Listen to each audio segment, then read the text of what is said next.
Shortcut घेण्याच्या नादात स्वतःच्या शेताचाच रस्ता विसरलोय. आता ह्या अडचणीतनं जायलाच पाहिजे. आमच्या घरचे म्हणतात की एखाद्या अडचणीतनं जायचं असेल तर गाणं म्हणत जा. साप किरडू काय चावणार नाही. मेन विषय आता या उसातनं जायचा. उसाच्या पात्र्या लागत आहेत पण काय करायचं आता सवयच झाली हो. थोडंसं अंतर पार करून पुढे शेतात गेलो तर तन्म्या फाडदेशी म्हणला हे बघ वांग्याचे झाड आहेत. वांग खाल्लं की पोरगं पांग होते. आता काय बोलणार त्याला.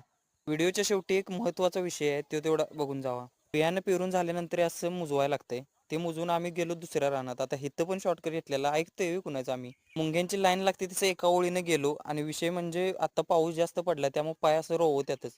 पावसातनं कामं करायला मज्जा लई येते. आता NP भात हे पेरून झाल्यानंतर पाऊस आला म्हणून गेलो तर आम्हाला दिसला कुणाचा गावून. आता हे कुणाचं गाव नाही ते तेवढा घेऊन जावा. पाऊस आल्यानंतर मित्राच्या घरी गेलेलो. आता का तर मित्र म्हणलेला माझं घर ते तुझं घर समज आणि ये. गेलो आणि फणस मस्तपैकी कापलेला गेलो सगळं घेतलं व्यवस्थित 7-8 घरं आणि खाईत बसलो. ते झाल्यानंतर स्वतःच्या हाताने मी चहा सुद्धा तिथं उकळून घेतलाय. तुमच्याकडे एक तरी जीवाभावाचा असला मित्र असेल तर व्हिडिओला लाईक